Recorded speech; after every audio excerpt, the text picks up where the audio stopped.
Hi, welcome to the physics side. This is Neha Dashora. Hello everyone, आज के video में हम एक रिफ्रैक्टिंग टाइप टेलीस्कोप का इमेज फॉर्मेशन या वर्किंग मैकेनिज्म समझने वाले हैं. So let us begin. एक रिफ्रैक्टिंग टेलीस्कोप में दो लेंसेज का कॉम्बिनेशन यूज होता है. इसमें से जो लेंस ऑब्जेक्ट साइड में होता है वो ऑब्जेक्टिव कहलाता है और जो लेंस ऑब्जर्वर यानी आई के साइड में होता है, ऑब्जर्वर आईज के साइड में, that is called an I piece.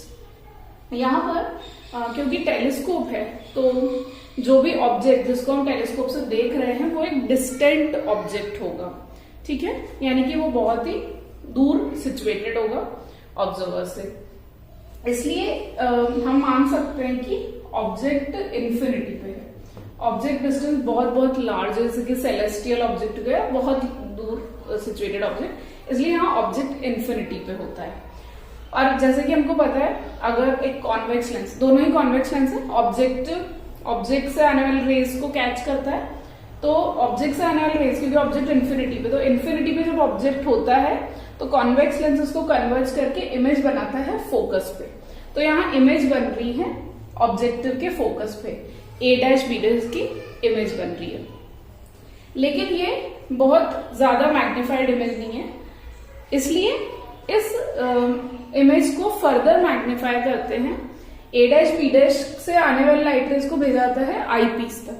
तो आई पीस के लिए ये A dash B dash object की तरह काम करता है और ये eyepiece just like a magnifying glass या मैग्नीफाइंग लेंस इस ए डैश बी डैश को और हाईली मैग्नीफाई करके फाइनल इमेज बनाता है, या तो इन्फिनिटी पर या डी पर. वो डिपेंड करता है कि जो ए डैश बी डैश या आई पीस के अगर फोकस पे होगा जस्ट, तो ये फाइनल इमेज इन्फिनिटी पर नहीं, highly magnified virtual erect with respect to A dash B dash, जैसे कंपाउंड माइक्रोस्कोप में भी हमने देखा था. और अगर A dash B dash focus से थोड़ा और अंदर या थोड़ा और कम डिस्टेंस पे एफई से, तो फिर ये final image near point D पे बनेगी, लेकिन तब भी हाईली मैग्नीफाइड ही बनेगी, virtual erect with respect to A dash B dash बनेगी. इन एनी केस एक दोनों लेंस के कंबाइंड इफेक्ट से हमको हाईली मैग्नीफाइड इमेज ऑब्टेन हो जाती है.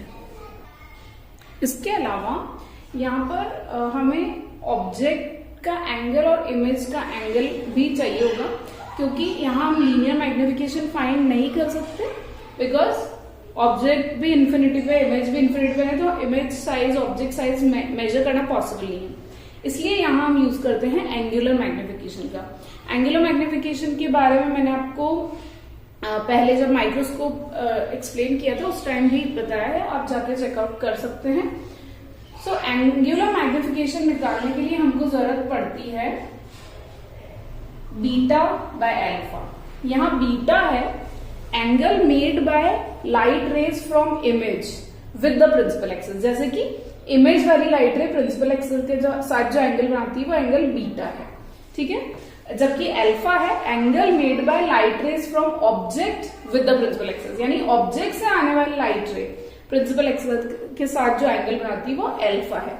तो जो एंगुलर मैग्निफिकेशन होता है वो होता है बीटा बाय अल्फा, यानी हमें बीटा बाय अल्फा की वैल्यू यहाँ चाहिए है.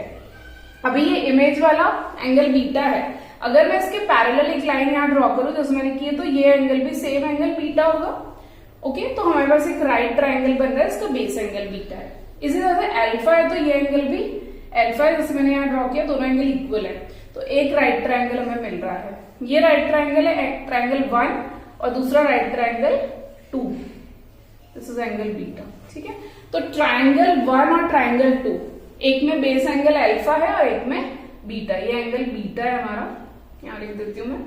ठीक है, सो हमें फाइंड करना है अभी बीटा और अल्फा. बीटा और अल्फा फाइंड करने के लिए हम tan अल्फा और tan बीटा फाइंड कर लेते हैं. ट्रायंगल 1, राइट ट्रायंगल 1 मतलब ए डैश बी डैश ओ. ए डैश बी डैश ओ का बेस एंगल अल्फा आपको दिख रहा है. ट्रायंगल 1 ए डैश बी डैश ओ, इसमें tan थीटा की वैल्यू होती है परपेंडिकुलर अपॉन बेस, यानी कि इस ट्रायंगल में परपेंडिकुलर है ए डैश बी डैश. ए डैश बी डैश को अब इमेज हाइट h मतलब h ले सकते हो, अगर इसकी हाइट h है, ए डैश बी डैश भी लिख सकते हैं. तो एच हो गया, ठीक है, परपेंडिकुलर एच, और बेस है इसका F O, focus of objective, क्योंकि इमेज ऑब्जेक्टिव के फोकस पे बन रही है, ऑब्जेक्ट इन्फिनिटी पे था तो इमेज फोकस पे बनती है। सो ये बेस लेंथ है एफ ओ, हाइट है एच, इसलिए perpendicular upon base, perpendicular H है, H upon F O tan alpha हो गया। और स्मॉल एंगल्स के लिए tan थीटा को थीटा ले लेते हैं, इसलिए tan अल्फा को हमने अल्फा के बराबर रख दिया। ये ट्राइंगल 1 से निकाला। इसी तरह से ट्राइंगल 2 है हमारा राइट ट्राइंगल, इसमें बेस एंगल बीटा है, ठीक है, तो tan बीटा निकाल लेंगे। अगेन tan थीटा होता है परपेंडिकुलर अपॉन बेस, तो यहां परपेंडिकुलर है h और बेस है एफ ई, सो h अपॉन एफ ई, उसी तरह से हमने किया है। और वही बात हो गई स्मॉल एंगल्स के लिए tan थीटा को थीटा लिख सकते हैं। एक बार फिर से एक्सप्लेन करती हूँ।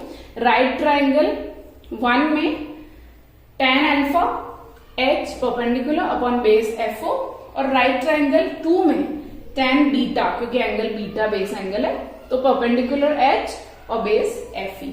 अभी हमको चाहिए बीटा अपॉन अल्फा, मैग्निफिकेशन मिल जाएगा, तो दोनों को डिवाइड कर लेंगे, बीटा और अल्फा की वैल्यूज को आपस में डिवाइड करेंगे, यानी h upon F E divided by h upon F O, beta by alpha कर दिया है मैंने, h से h कैंसिल हो जाएगा और हमें मिलता है मैग्निफिकेशन f ऊपर जाएगा, F O upon F E, ठीक है।